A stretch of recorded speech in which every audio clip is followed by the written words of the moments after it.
From game day to signing day, breaking down every snap and all the news on Alabama's top football recruits. It's time for Crimson and Blue Chips with your host, John Garcia Jr. Ladies and gentlemen, welcome into a Tuesday edition of Crimson and Blue Chips. We're a bit off of the script this week. Look, we had a live show over the weekend, Saturday night, after Alabama's dismantling of Ole Miss. We spent a lot of time recapping immediate reactions, thoughts like that, and even talking college football as a whole. So we thought that could kind of carry us into the week. So here we are Tuesday, and we want to immediately turn the page to Alabama, Texas A&M Saturday in Tuscaloosa. So we're going to bring in Brian Perroni from GigEm247 to give us the lowdown on the culture change at A&M, what Jimbo's doing, the growth of Kellen Mond, the defense, surprises, not so surprising things, and developments over in Aggie land to this point ahead of what is now officially a top 25 matchup. After that point, we're going to get into plenty of Q&A. We've got a couple of stops before then. We want to look at some recruits headed to Tuscaloosa. The early list is very, very strong for Alabama's home SEC opener. We're going to talk some recruiting, talk some SEC coaches just for a brief moment, as well as there's never a dull moment with those guys. So a bit of everything on this Tuesday edition of the podcast. We're talking Texas A&M, recruiting, SEC coaches, and more with you right now.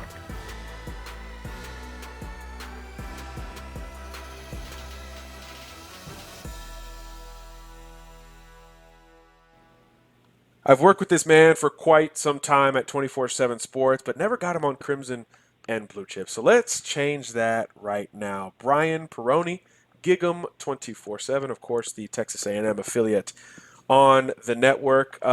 First of all, hope all is well. Second of all, welcome to the show.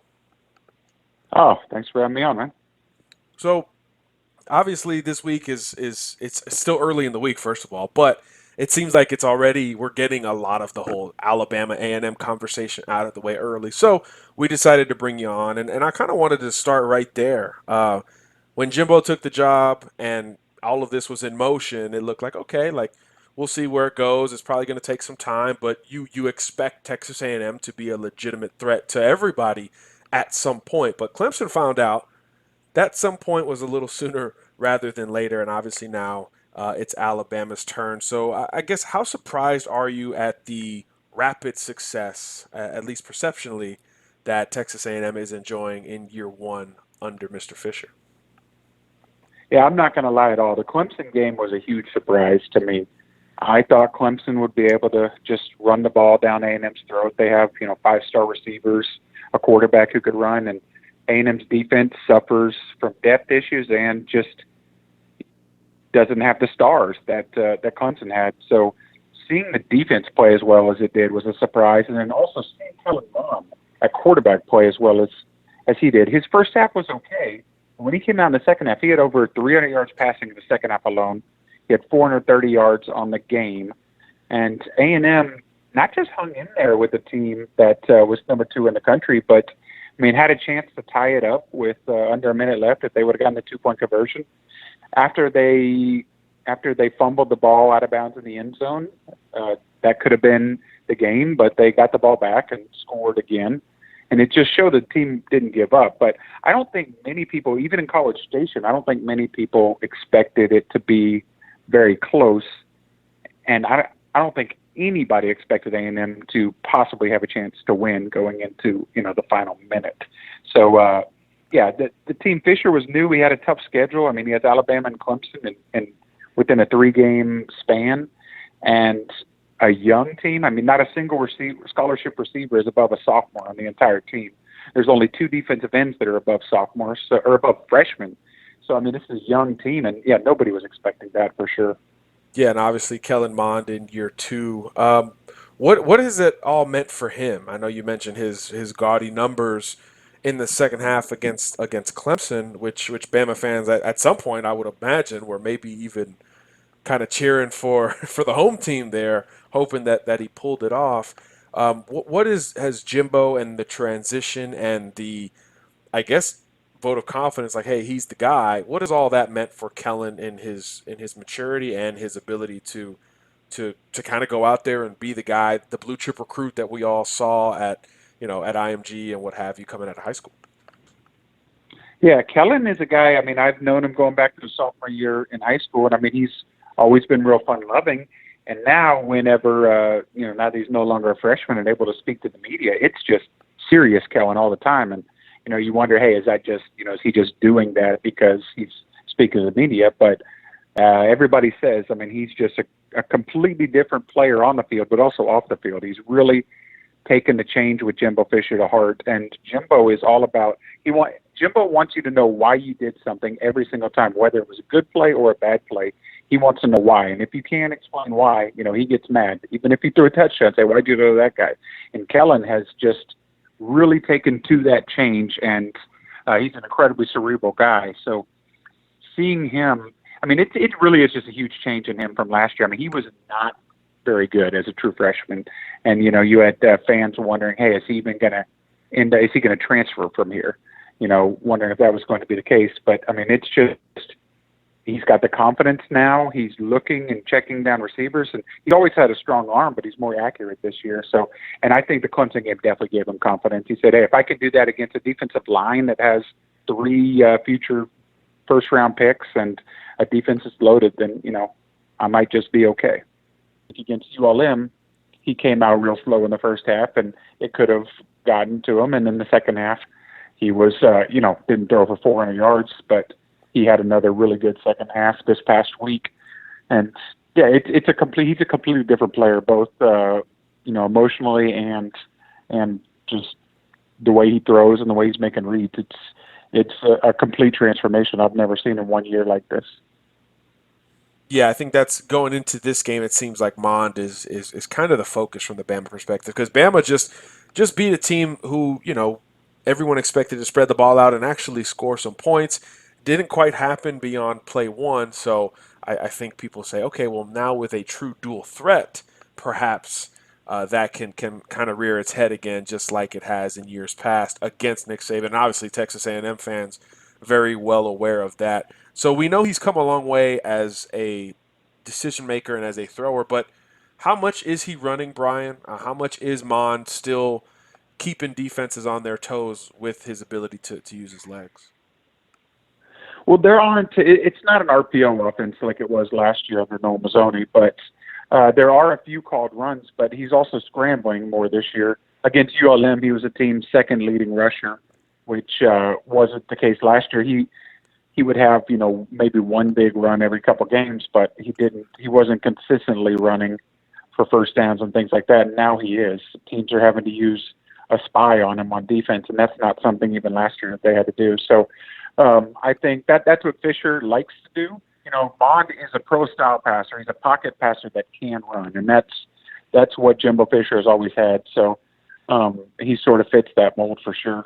Yeah, certainly what Jimbo wants under center there. How close was that battle with Nick Starkel? I know in the broadcasts, again, from afar, they made it seem like it was truly neck and neck. But at what point did Mond kind of separate himself, and how important was it for him to do it at that time in order to make the progress that he has seemingly made?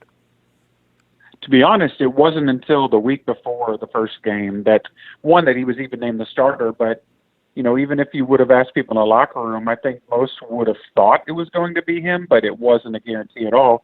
And going into the opening game, people expected Mond and Starkel to rotate series. They thought maybe Mond would play 2 series and then Nick Starkel would come on and play 2. Oh, Bama fans are very familiar with that. Yeah, exactly. And Fisher, didn't shoot that down. The offensive coordinator, Derek Dickey, didn't shoot that down. And then Mond just played so well in the opener. It was against Northwestern State, but he played so well that he played the entire first half of 1 series, and the second came out. And then the Clemson game, he played all but 1 snap. And the 1 snap that Starkel got, there was a missed block, but he had the fumble. So, it's Mond's job. But even, like I said, even going in the first game, I don't think Mond was necessarily the winner of it as much as he was ahead and got the starting nod. Right. Now he's definitely the winner, though. Right. Like he got that first snap, and he kind of never looked back. You mentioned the defense. Look, this team has only given up 17 points outside of facing, Dabo Swinney and Clemson, which again was a much better game than I think almost everybody outside of College Station anticipated. Oh What? no, you can include inside College Station Okay, too. okay. So the entire Yeah. United States of America anticipated this to be a bit more one-sided. Obviously, A&M hangs in there. Uh, Again, perceptionally, was it legitimately A&M played up to Clemson, or Clemson didn't look like Clemson from just from your standpoint? I'd say a little bit of both. I expected Clemson to come out with their offensive line and just run the ball down a defense, a front seven that was missing some players due to injury, is still missing some players due to injury, and isn't incredibly deep. I expect Clemson to be able to do that, and they had trouble. They had trouble running the ball, and like I said, outside the big plays, they really didn't move the ball a ton on offense at all. If you take those out, so it was probably a little bit of both. But A&M's defense really did step up. I mean, this is a defense that's down to, they're having safeties having to switch to linebacker because they just don't have any linebackers on the depth chart with all these guys getting hurt. So, I mean, they're having to do different roles, fill spots. But Mike Elko, the defensive coordinator, has brought a whole bunch of looks. I mean, he used a ton of them versus Clemson. He will use a whole bunch versus Alabama just to try and confuse the offense, and that really helped as well. Yeah, so it seems like they're more ready and prepared to deal with the space game, which we know Bama's doing more of that. They are a little bit more spread than really ever before with these great young receivers. But we know Bama's going to try to establish the running game. So is that kind of the basic vulnerability, I guess, if there had to be one on that A&M defense? Is it potentially that front seven because of those injuries and the personnel changes? Yeah, for sure. The front seven has some good players. Kingsley Kiki, he was a tackle that moved to end in camp because of injuries. He's a really good player. Last year's SEC sack leader, Atlantis Durham, and then a couple of linebackers, and Tyrell Dotson and Atara Laka. But other than that, there's really not much experience. And then A&M lost its starting linebacker, Anthony Hines, for the season. His backup, Kenna Pike, was lost for the season. Goodness. Due to injury. So A&M is really down to 3 total linebackers with any experience, and then they have a couple safeties and walk-ons. So it's really, Bama's, I guarantee you Saban is going to try and run that ball down. I mean, I know Tua's got the arm and they can throw it on A&M too, but he's going to try and run that ball up the middle and really set the tone there. Yeah, obviously, Tua has kind of like you said with Kellen Mond. I mean, he's kind of run away with the quarterback situation based off of Saturdays and not necessarily just practice situations and classic, I guess, quarterback battle elements or what have you. I want to get into some other things with this A&M Bama game. You've covered A&M for quite some time, I think longer than I've covered Alabama, and you've seen really all the ups and downs, coaching changes, Heisman's, all of those things. And recruiting has kind of followed suit. And what's interesting with these two is that there's been a lot of overlap over the years. I mean, several of the players we've mentioned have been targets from both programs. And I think in this class, there's still a handful. But from the Bama fan perspective, I know that the number one guy that they are curious about, and we've talked about him more and more the last, 6 months, is DeMarvin Leal, the defensive lineman. I know you're all over the place on Friday nights. Have you seen him recently? How is he playing? Oh, yeah. And most importantly, I guess for this show, what is he saying about recruiting and who's in it? Yeah, he's a great player. He's every bit of 6'4", 285 pounds. Right now, we have him ranked as a defensive tackle, but I think we need to change it to end because I think he'll stay there no matter where he ends up. Even if it's a 4-3 front, I think he's an end because he's that athletic. I had a chance to see him in his scrimmage a few weeks back, and he only played 10 plays, but those 10 plays, I saw an incredibly explosive kid at his size. I personally think if he's not the top player in the state of Texas, he's at least top 2 or 3. But I probably would have him as a top player. He's been committed to A&M for a while, but since he committed, he's also taken official visits to Texas and Alabama, as Alabama fans know. Out of those two, the Tide are definitely the team to watch, the ones that still have a chance with them. A&M isn't incredibly worried, but you never want to take Nick Saban for granted and never want to ignore him. But he's saying all the right things to them and even publicly, but he's still communicating with Alabama. So, like I said, you never want to count Saban out. I think he'll end up at A&M, but it will be interesting, and it could get, could be one of those in December where we're watching every move he makes really closely. Yeah. Hey, what did that tweet mean? Things like that. I mean, last year we saw a similar player. DeMarvin Leal's a better player, but a similar player in Bobby Brown. Last year, who was a Texas A&M commit, didn't sign, flipped to Alabama, still didn't sign with them, and then flipped to A&M on signing day. And so, yeah, last year is the first real year that A&M won any battles against Alabama, getting Brian Jackson on signing day. Bama still got Kellen Mond, a kid that A&M wanted really bad, and I know he's already making an impact. But before that, I mean, you had the Tony Browns and the Kendall Sheffields and Deontay Thompsons and all that, and A&M couldn't win a battle even for in-state kids against Alabama. Yeah, so I guess let's go there, because obviously these last couple of wins, you mentioned at the end of the cycle for A&M over Alabama with guys they legitimately wanted with Jackson and Bobby Brown. It can't just be Jimbo, right? So what else do you think is factoring into the switch or the shift in perception? It just feels like, Texas A&M now is a legitimate threat for even guys outside of Texas that maybe Bama wants or LSU wants. What is different besides the head coach? Yeah, A&M has sort of become, the quote-unquote cool school at the moment. You bring a new head coach in. I mean, Jimbo is, you can't ignore that factor, the Jimbo factor. He's one of only four, now that Urban Meyer's back, he's one of only four active coaches with a national title under his belt. And being able to sell that to a recruit is a big deal. And then you have the whole state of Texas, which other than TCU, who actually just lost to Ohio State, but other than TCU, I mean, the state of Texas is down in general. And so it's a loaded state, and A&M's got these kids that, University of Texas isn't winning a bunch of games. They had a good win this past weekend, but isn't winning a bunch of games. So these kids are choosing to go to A&M because it's in-state and it's in the SEC. So it's sort of the best of both worlds of them, stay close and play in what people see as the best conference in college football. So it's sort of, you have that momentum in the state, and then kids from out of state are interested too, because what Jimbo did is he put together a staff that, yes, they're good coaches, but first and foremost, they're recruiters. A Tim Brewster, like that, who's known, who made his name when he landed Vince Young at Texas after Vince Young had eliminated Texas. Brewster made his name recruiting, and he takes pride in recruiting. Jay Graham, running backs coach, he recruits the Carolinas. And you have all, Damian Craig, who's a recruiter who has, territory in your neck of the woods. So, Sure. These guys are really familiar and well known and have built relationships over the years when they've been at Florida State and other places.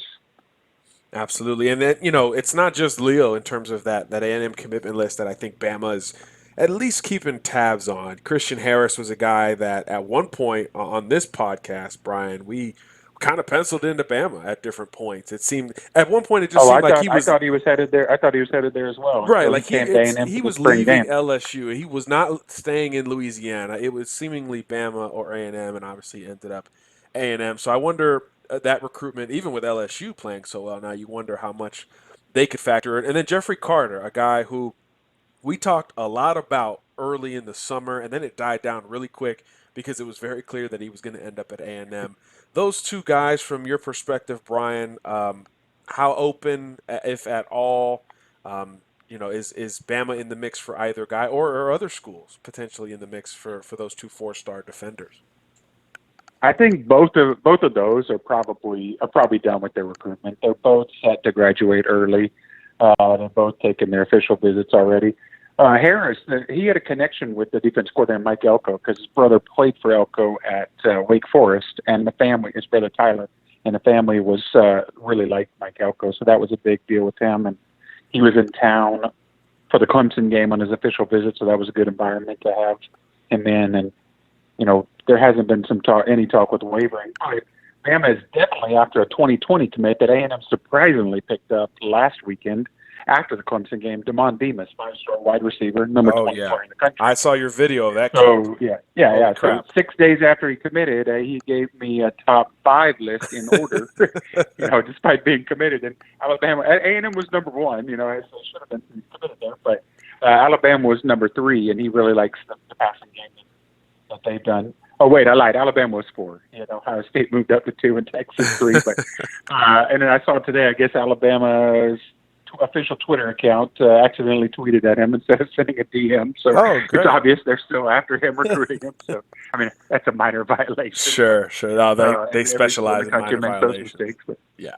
Yeah, right. If you don't have enough, then the NCAA thinks you're doing something wrong. But, I mean, a guy like him, he's going to be recruited until the end. He could, A&M is going to have to stay on him. And he was at Texas this past weekend. So, I mean, just a guy like that. In 2020, the state of Texas is loaded again. So, I don't think Alabama and A&M are done going at each other. Welcome to covering recruiting in 2018, where kids are committing and then dropping top 5s immediately thereafter. I had a kid give me a top 5 while he was giving us the commitment story ahead of his actual commitment. So, I mean, it's unbelievable. I'm not going to put that in the story. Yeah, like, hey, 4-star. I'm not putting that in the story, but I will save that. Thank you. We'll talk again later.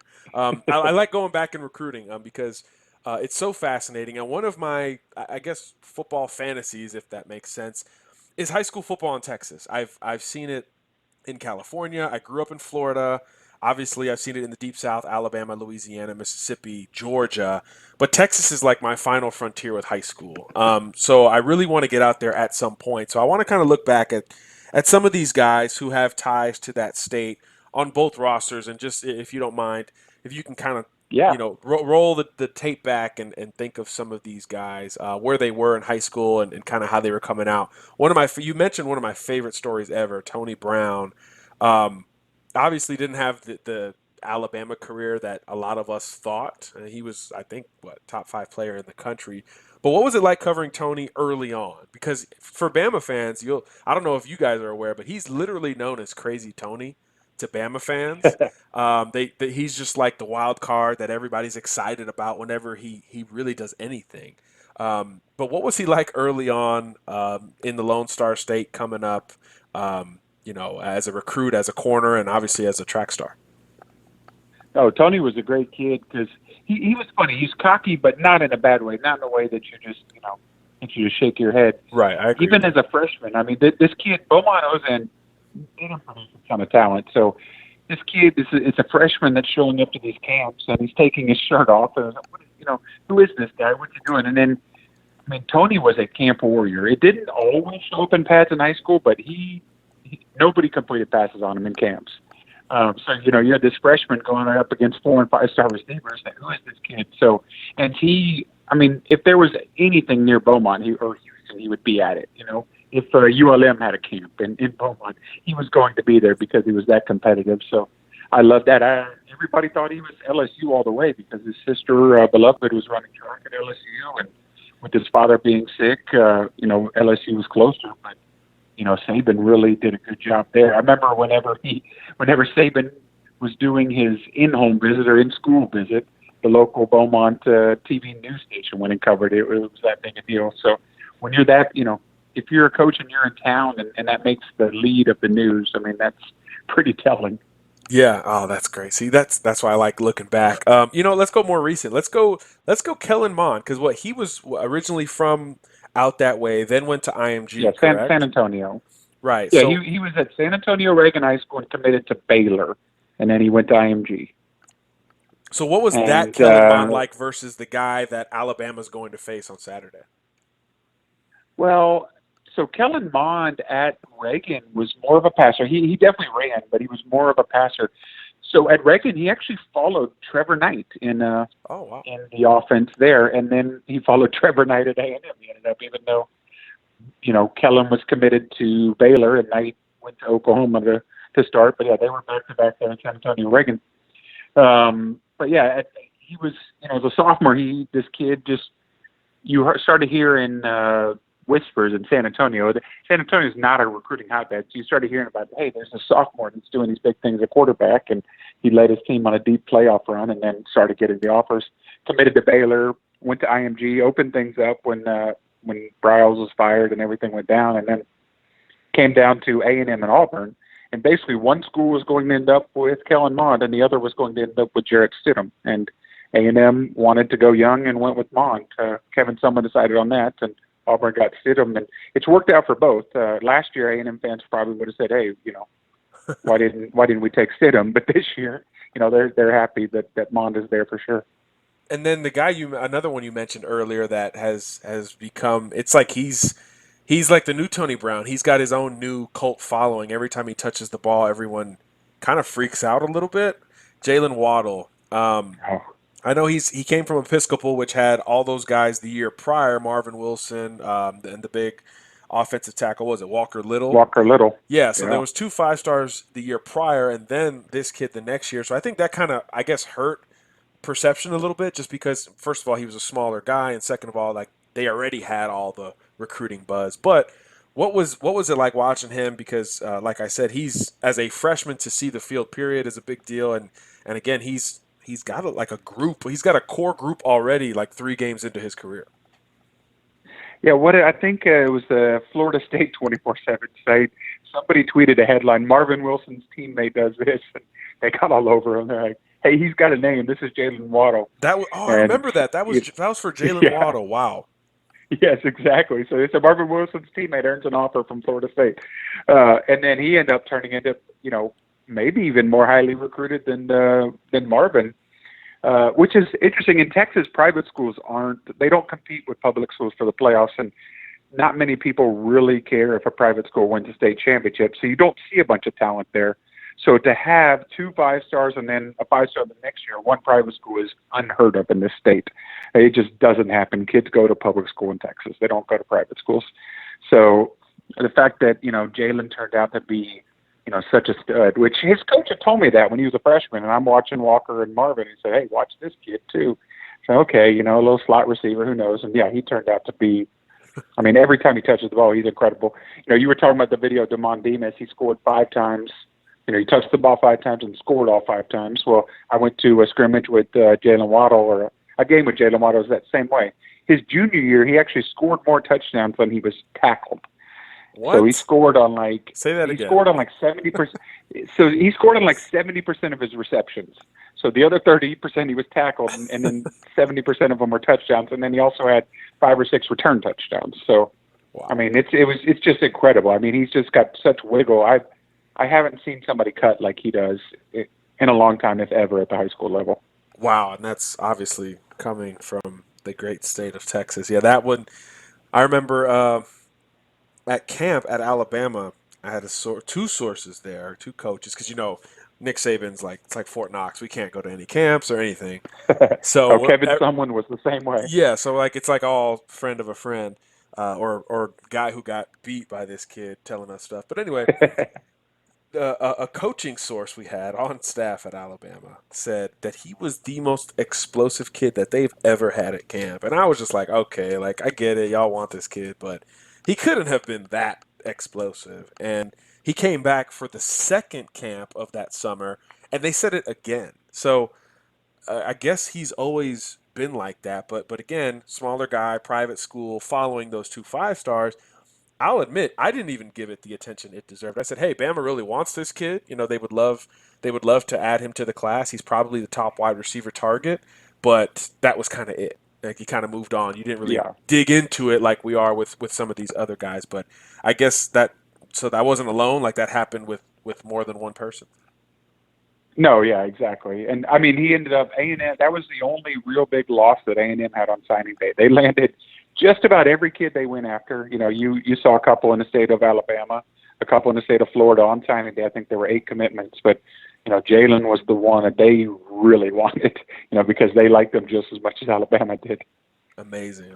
Yeah. They were trying to sell him on, hey, Christian Kirk's leaving, you could be the next Christian Kirk, and it almost worked. But he loved Alabama. He enjoyed every time he went there. He would come back raving about it. There you go. I think one of the guys who probably didn't hurt there at the tail end for Waddle was Jeff Banks, who I believe, correct me if I'm wrong, recruited Christian Kirk to A&M. Obviously, is now on staff at Alabama.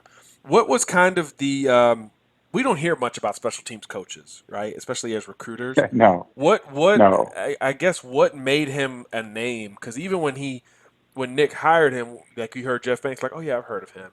What made him a name back then, and why is he able to theoretically help Bama compete in that state, even with Texas A&M, on the ascent and like you said, the cool school in Texas? Yeah, I mean, Banks, for a special teams coach, he was actually A&M's recruiting coordinator for a while, too, which, like you said, you don't really see. Usually that's your running back coach. I mean, your running back coach is on staff as a recruiter, and if you have to assign one, it's usually him. But he was the recruiting coordinator. He's just really good at building relationships. He would go out west a lot and would, A&M didn't land a lot of kids from the West Coast. They were able to do well in Arizona, landed, a 5-star quarterback in Kyle Allen, and then Christian Kirk and Quentin Cunningham, a 4-star defensive end, and a few kids out of California, not a ton. But that was really his main territory. But then he also had some Houston and Dallas. And in the state of Texas, it's sort of all about having a network, knowing the high school coaches, knowing, all the players know each other, all the kids that are being recruited, know each other from going to different events. So they all know Banks now. And I think it might be interesting in a few years because he's not from the state of Texas. So he doesn't have the deep ties here that some others have. But so it'd be interesting in a few years if he's still, if they still, talk about him. But it wouldn't surprise me just because you say you're from Alabama, it opens doors. And I don't think Alabama's abandoning Texas anytime soon. No, I think actually on Monday, Nick Saban talked about recruiting that state. So, yeah, I think this whole Nick and Jimbo thing is going to keep going on. Does it get annoying, like, this week for you, on GigEm247, is like all the Nick and Jimbo parallels? Does that keep popping up? Because I feel like that's happening on the Bama side of things. Shoot, sometimes when I see them, I think they're the same person. They both, sort of. I don't think either one of them is a huge fan of the media. Nick Saban makes it a little more obvious, but I don't think Jimbo is a huge fan of the media either. And yeah, they are. I mean, they're both. The players are going to work. They're going to get cussed out and everything. And I mean, the fact that they coach together. I think the interesting stat is I hadn't realized this, that Saban's 12-0 against his former assistant. So that doesn't bode well for A&M going into the game. But Jimbo was saying he was hoping that they would have played him the year with the kick six. I know that's a tough thing to bring up, but he said it looked like they were going to play him that year until Auburn got in there. But that's right. Yeah, that's it's right. That was the last, they definitely are, last they definitely BCS year, right? Yes. Yeah, wow. It seems like it was the other day. Well, I guess while we have you on, we should probably get a prediction and kind of how you see the game going. So where do you see Saturday rolling?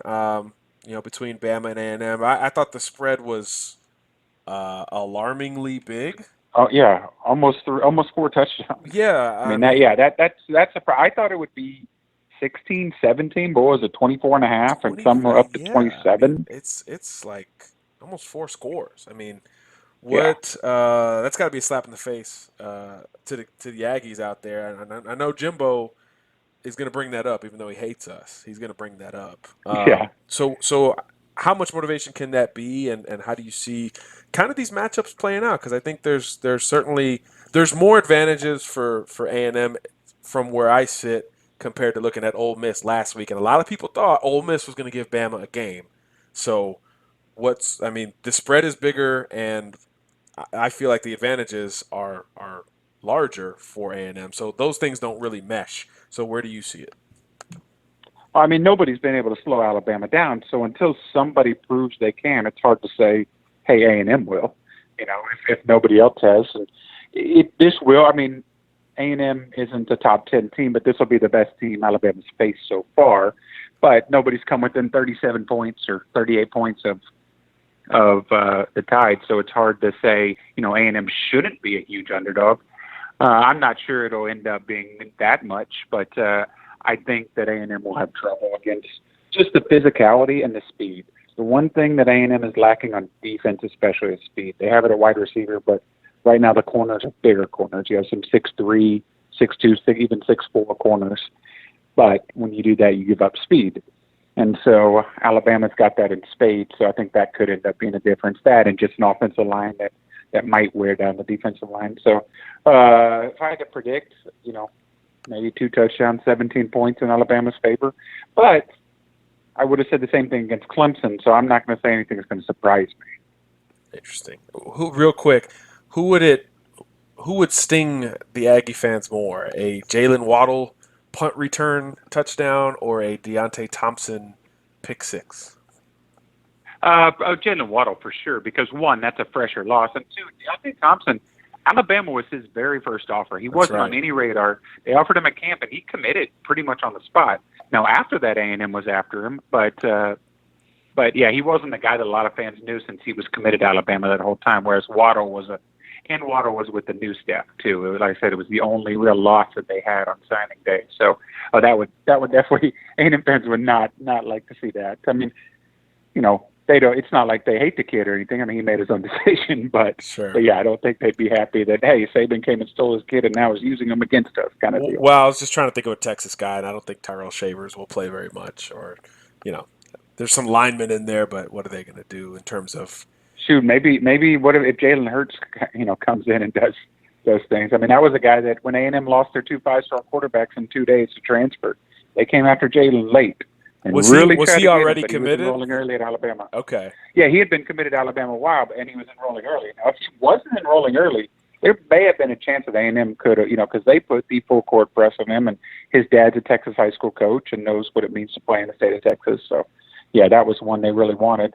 And they ended up going with, that was the class they went with Nick Starkel when they didn't get Jalen. Interesting. So many parallels, more than really I anticipated. All right, Mr. Perroni. Well, probably a little bit longer than we thought, but that tends to happen on this show. Appreciate you taking us back into the recruitments of some of these guys. It's just fascinating to me. Like I said, it's a bucket list item, and I definitely want to get out there soon. I'll probably bug you if I do, but either way, thank you for joining Crimson and Blue Chips. I appreciate you having me on, man. Thank you to Brian Perroni for joining us on Crimson and Blue Chips with the very latest on Texas A&M heading into this matchup. I thought he was pretty candid. I kind of, we went back in the day a little bit looking at some recruiting battles between these two and just general Texas recruiting battles that have come out good for Alabama. So thank you guys for bearing with us as we kind of look back. Always cool to reflect on the recruiting process. Remember, that is sort of the foundation of our show. So we appreciate you allowing us to do it. All right, let's turn the page. We got a lot of Jimbo Fisher intel there. We talk a lot of Nick Saban on this show. Look, SEC coaches are always their own storyline, if you will. And the recent couple of the last few days, if you will, no exception, right? There's always some buzz going down with these men. And we got to start really, if we're going to look at, just for a few minutes, if we're going to look at some of these SEC coaches and what they've recently done, some good, some bad. If you're going to the good, it's got to be Ed Orgeron at LSU, right? I mean, did you guys see the video of him dancing after LSU upset Auburn at Jordan Hare? I assume most of our listeners were preferring LSU to win that game, but Coach Edo was pumped.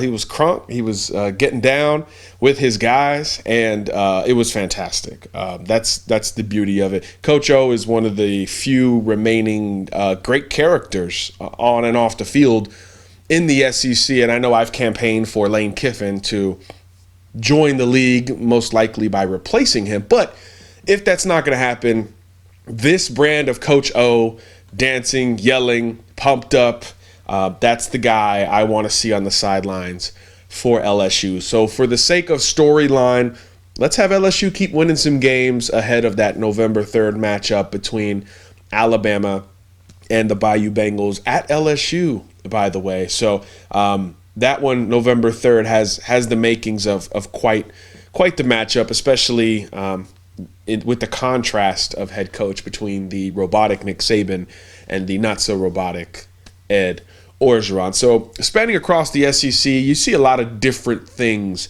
with these coaches. And now I want to go to one Dan Mullen, a guy who's been in the headlines a ton this offseason, obviously formerly of Mississippi State, now back home where he considers home, the University of Florida, as the head coach, hailed as the savior of that once proud program. And Dan has done a lot of things to stay up with pop culture, right? You see all the Jordans he's wearing. They've got the Jordan brand at Florida now. He's keeping up. You see his version, and I say version, of dancing on the sidelines during the games. You know, if you watched, or if you're just on social media, you've seen clips of him dancing with Felipe Franks and what have you.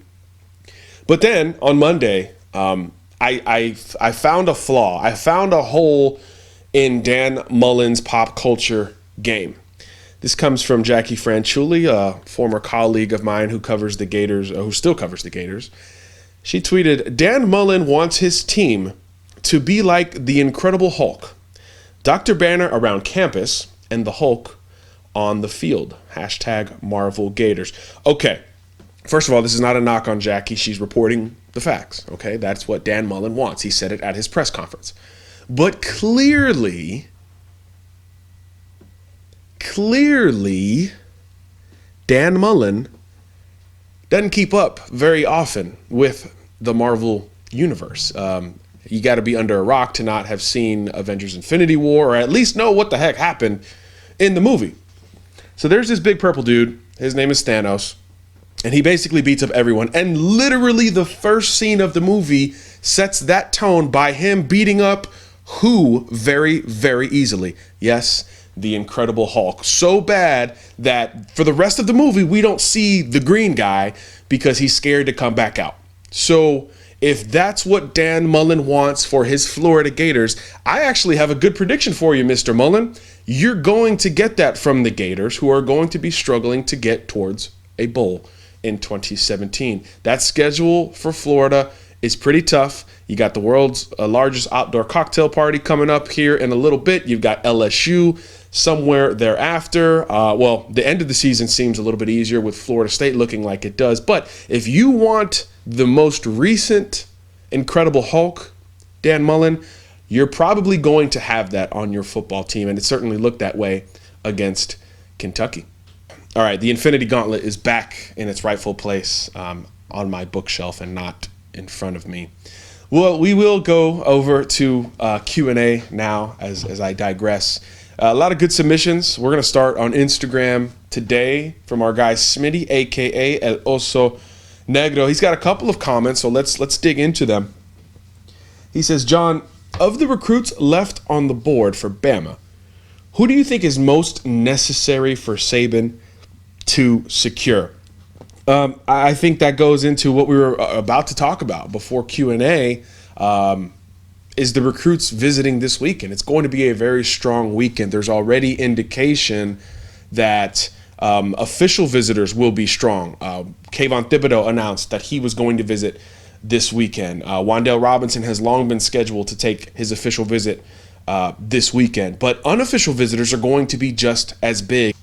One of them who's all but confirmed at this point is Nakobe Dean, 5-star linebacker, number 1 linebacker in the country, out of Mississippi, Horn Lake High School. He's the guy for me for a while now that I think has become the most important recruit for Bama to land in this class of 2019. So you want to get him on campus as much as possible. He already took his official visit to Alabama, so every subsequent visit is completely on his own dime, all of those things. So it's not very far to jump over the state line to Tuscaloosa, but obviously every single school in America wants this kid on campus. So anytime Nakobe Dean can visit, and it looks like he will on Saturday, it is a big win for Alabama. So I still lean that way. Inside linebacker, the depth there has been a storyline we've talked plenty about on this podcast and elsewhere, and he's the best available guy. You got one committed in Shane Lee, but you need another one. You need to pair him with another prospect. So I still think Nakobe Dean is that guy. A lot of these 5 stars still on the board could certainly fit this spot, and they're all seemingly 5 stars. Evan Neal, Clay Webb, Darnell Wright, Daxton Hill, who just took his official visit to Michigan, Trey Sanders, number 1 running back in America.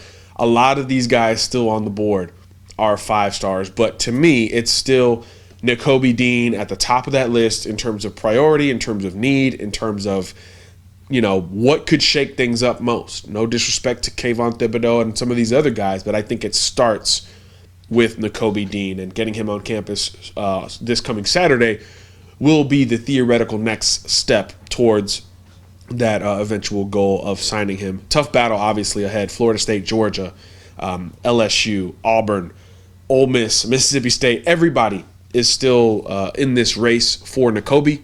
So any visit is a huge visit from here on out. More from Smitty following the game, and we got to give him some credit, right? We got to give him some credit. We told him, and we had producer Kev write this down, he predicted that Ole Miss wouldn't get to 14 points, and we all but laughed at him on this show. Smitty, I'm bowing down. I'm apologizing to you. You were right. And he let us know that he was right, commenting on Instagram, John, I told you Ole Miss wouldn't get 14 points on us, LOL. When will the press start respecting our young secondary who just happens to be coached by the GOAT? I think they have earned some after that shutdown performance against some great wide receivers. 100% agree, Smitty. I don't think anybody's going to discount or discredit this Alabama secondary really the rest of the way. I thought, again, that Ole Miss group, Jordan Ta'amu, A.J. Brown, DK Metcalf, these were the best quarterback-receiver combinations that Alabama was going to see, period, this year, period. That maybe includes Georgia and Clemson at some point down the road.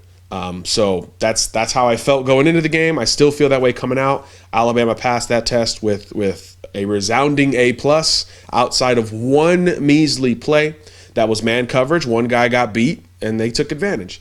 Outside of that, pretty darn excellent across the board from that Alabama secondary, especially Trevon Diggs. So I think the respect is there. I don't think anybody's going to question it moving forward, which is another reason why Alabama seems just so darn hard to pick against in any way, shape, or form. More from Smitty. Jalen looked better in the pocket on Saturday. I love that dime he dropped to Judy. Your thoughts? Also looks like the defensive front was more disruptive. With which of those guys would you give the game ball to? That's easy. That's still Quinnen Williams. Christian Miller was played really well. 2.5 sacks to his name, but Quinnen Williams sets a different type of tone for this Alabama front seven. And there's no doubt that Jalen Hurts has continued to look better. His last couple of games, I thought he's thrown the football extremely well, poised in the pocket, more patient in the pocket, going through his progressions. Like you said, delivered a dime to Jerry Jeudy. I thought that his reads, his decisions overall were good. He was not bailing and abandoning the pocket a little bit sooner than he needed to, like we've seen at some length in the past. So I think that competition with Tua every day has not only elevated Tua, but I think it's elevated Jalen as well. They're obviously not the same, but if and when Bama needs Jalen, because you just get the sense that with this whole redshirt thing behind Bama, you get the sense they're going to need Jalen at some point. Whether Tua's banged up or he's just not feeling it one day, it's like a three-point shooter. If you're cold, right? If and when that happens, because we assume Tua Tagovailoa is a human being and not some cyborg sent from outer space, another dimension, or anything else, to stay with this Marvel Cinematic Universe theme that we kind of went off on a little bit. Assuming he is human, he's not going to have a great game and stay perfect on third down for the rest of his life, right? I mean, isn't that logic? So logic tells you at some point you're going to need Jalen Hurts this year. So the Jalen bashers, the guys who have been unnecessarily harsh on the kid, you best check yourself, because at some point this year, Bama will need Jalen to get out of a jam. At some point. I don't know. The best pitchers in the world, they have 2-3 inning blunders every now and then. The best quarterbacks in the world throw 5 picks in a game. I'm not saying Tua's going to do that, but at some point he's going to look more human than he has.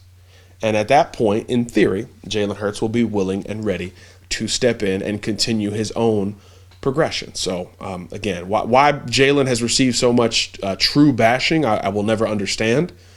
But that group of people, watch what that karma looks like if and when Jalen is needed at some point this year. So good questions via Instagram from our guy Smitty, always a solid contributor. This one is also coming from Instagram via direct message from Dylan Britt. We get some email and some Instagram from Dylan. He's going the Instagram route today. Dylan says, "Hey guys, hated that I've missed the live chats lately, but I've watched them. I heard y'all talking about the Deontay Thompson comments by Shannon Sharp the other night, and I completely disagree right now. He has played great, but in my opinion, he hasn't passed any of the Alabama great safeties yet. He might eventually, but he has to prove it over a season first. But I think Alabama's first test will be this weekend against Kellen Mond and the Aggies. The past 3 games have been cupcakes, Ole Miss included. Guarantee Vanderbilt beats them this year. Anyways, what do y'all think A&M will test, or do y'all think A&M will test the Bama defense? And also, who do you think commits next? I'm dying for a new commitment." We'll get to that recruiting question in a minute, but I think Ole Miss was a test. I really do. And I think the Bama defense warranted the respect that we talked about earlier, warranted the praise they're getting. Coming out of that game, I was not even thinking about Tua and Judy and Damian and Najee and Leatherwood and Jonah and those guys on offense. That was expected. You still executed, so congratulations, but that was expected. Not the case on defense. So most of my conversation points following that destruction was towards the defense. That type of dominance was not expected. Not like that, except for Smitty, who called Ole Miss not getting to 14 points. He called it. Nobody else did. So that's why the defense gets so much credit from me, and it is because I still feel that that Ole Miss group offensively is as good as Bama will see in the year 2018, period. I don't know if any other offense will be close to what Ole Miss is capable of. Now, that doesn't mean that Bama's going to hold every team it faces to 7 points or less. That would be, again, unhuman-like to project or predict. But that was the best group pound for pound Bama's going to see. Now, was Jordan Ta'amu off? Was he rattled? I think he was.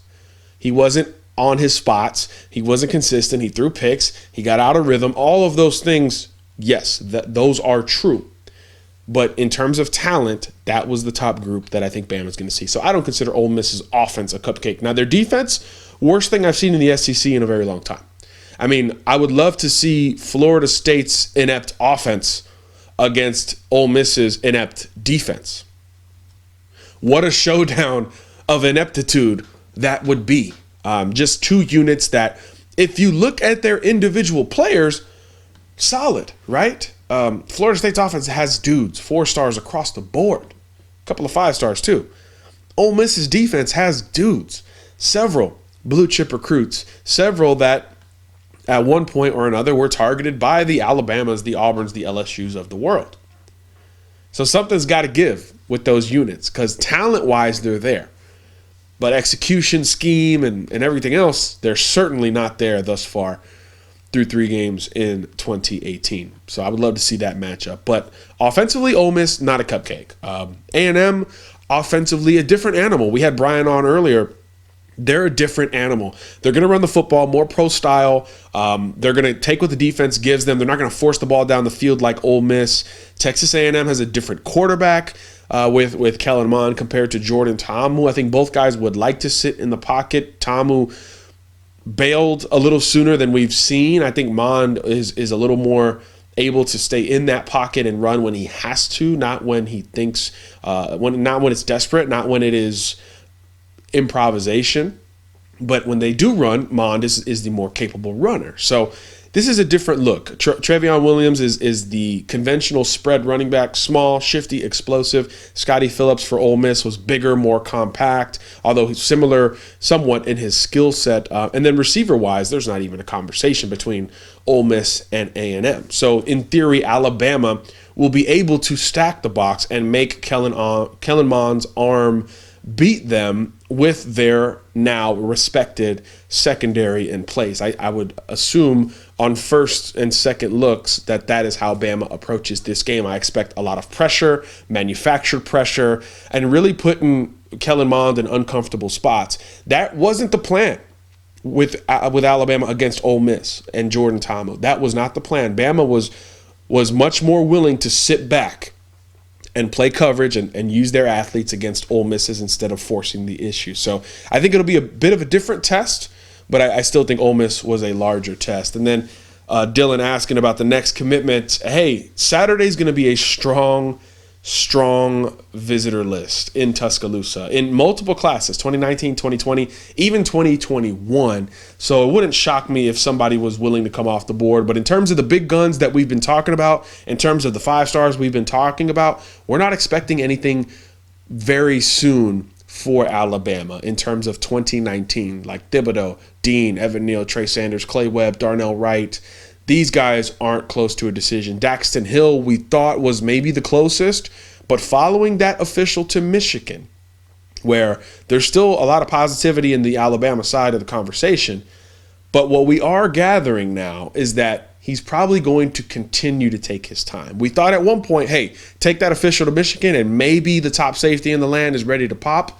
Not the case. I think he takes his time a little bit longer. So a little bit more time for you, Dylan, to wait, but obviously at some point Bama will break through on the commitment trail. All right, let's go to Q&A from the Twitter perspective at CABC Pod. If you're looking to join the conversation there, we actually asked you guys a couple of questions that we would like to, go over right quick. We asked the over-under for 5-star prospects who will end up watching Alabama, Texas A&M in person. And we kicked off the bidding on Monday at 5. And at Arburn20 says over. Rafael Monroy says over. At Tango Valley Lower Hours says way over. At RTR Road to 18 says over. So everyone's confident that more than 5 stars will be on campus in Tuscaloosa. Again, we know a few already, from Kayvon Thibodeau to Nakobe Dean. We assume Pierce Quick will be back in town. Again, that visitor list is still coming together, so stay on Bama Online, part of the 247sports.com network, for the latest there. We assume it will continue to grow, but that was one of the questions we had for our listeners. And then, another question we had from our listeners came on Monday, and it has to do with just the nature of Alabama's games to this point. Very simple. Bama fan Dave, our colleague, came up with this one when we were on the phone Monday evening. Will Tua be playing in the fourth quarter Saturday when Bama hosts Texas A&M? The poll still has some time remaining, and we all know that Tua hasn't played in any fourth quarter. And you guys think that trend is fairly likely to continue. 87% of the votes thus far say no, he will not be playing in the fourth quarter Saturday, which means that Bama is absolutely rolling over Texas A&M, and other quarterbacks are in the game, whether it's Jalen Hurts or Mac Jones, who has played in a lot of these recent fourth quarters. So Bama fans like the Vegas spread, which I think is incredibly high. Bama fans like the trend of Alabama's offense continuing to dominate to continue, despite Clemson not looking very dominant against this A&M defense. Did A&M play above its grade? Did Clemson play down and below its grade? Or is this Alabama offense just that damn good? I don't have that answer for you. I would expect that at some point Tua is going to play a lot longer. We've talked about it a lot on this show. But Bama fans who follow us on Twitter, not feeling that right now. Again, 87% do not believe that he will be playing in the fourth quarter. A couple other questions on Twitter as we wrap up today. G at that Noop Life. Hi, John. With the 2017 recruiting class being such a big part of this team's success, how many members of that class do you anticipate getting drafted at some point? As always, thanks for what you do. Thanks for following along, G. When you scroll that 2017 recruiting class, it is gaudy. We know the top guys: Najee Harris, Dylan Moses, Alex Leatherwood, Jerry Jeudy, LeBron Ray, some guy named Tua. Lefty. But when you go further down, Jedrick Wills, Xavier McKinney, Devontae Smith, Henry Ruggs, you're starting to get into some more ridiculous names. We haven't even seen some of these guys play to their full potential yet. Isaiah Buggs was in that class, by the way. He'll be in the NFL, right?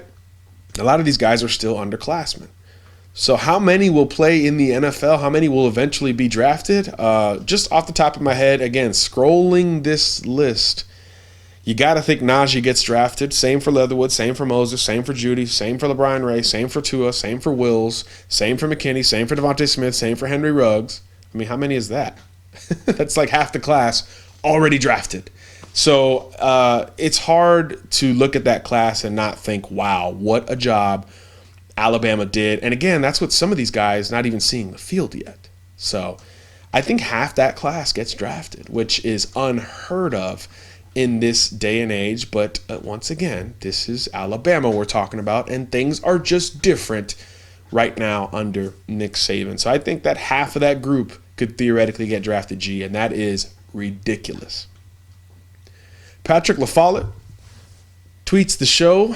Don't know if you saw this, but Coach Nick Saban said that they were only rushing 4 most of the night so as to keep split high safeties on the back end. Probably safer to have help over the top versus those wide receivers than gambling on pressure. Plus, 4 sacks, 6 tackle for loss, 4 quarterback hurries. There was still pressure. I think you're right, Pat. That is what we were just talking about in the difference between defending A&M and defending Ole Miss. Against Ole Miss, Bama was willing to sit back and let those 4 guys do what they do. Now, Christian Miller had more success than we've seen in the past. The interior pass rush, again, was great. It's not just about the tangibles with Quinnen Williams and Raekwon Davis. When you push that pocket, it makes quarterbacks step up, or it makes quarterbacks step back and give ground, which gives those edge guys time to meet at the quarterback. So is the Twitter handle of the Bama defensive line coach. So I do believe that was more a part of the plan, but I think you see less of that moving forward. Against A&M, I see attack. I think Tosh Lupoy, how complex and sophisticated and versatile and diverse his blitzes can be, I think we start to see a lot of that in a fun way on Saturday against Kellen Mond, against A&M. You can't let him sit back. Clemson let him sit back, and he threw for 300 yards in the second half. You can't let that happen. So I think Bama forces the issue, and you see Dylan Moses, Mac Wilson, Xavier McKinney, maybe Deontay Thompson, Savion Smith. A lot of these guys are going to get a crack at crashing the line of scrimmage, rushing the passer, blitzing, etc. But like you said, Pat, Bama was able to get by without blitzing much against Ole Miss, and I think that was obviously a luxury and part of the reason why it was so darn one-sided. But that'll do it for today's pod. Again, it was a random Tuesday podcast, but hopefully you guys enjoyed it as much as we enjoyed bringing on Brian Perroni, who kind of took us back in the recruiting battles of the past between these guys. Still plenty of other recruiting battles between Alabama and A&M. So with Nakobe Dean and Ishmael Sopsher and these other guys, potentially visiting and being in the crosshairs for both schools in general, it's certainly something to keep an eye on. So thank you to Brian. Thank you for all the great questions and all of the time you guys spend with us here at CABC Pod. At CABC Pod on Twitter, Instagram, email, all of that. Again, subscribe to us on YouTube and iTunes. We're back on iTunes. Please rate us. If you think we're 1-star, give us that 1-star. If you think otherwise, give us that as well. We would love to see your feedback. Always open to changing the show, manipulating the show, because, hey, it is your show. That is the plan from day one. That will always be the plan, no matter how much we grow, no matter how much things change going forward. All right, everyone, have a great middle of the week. We'll see you in a few days. God bless. Garcia out.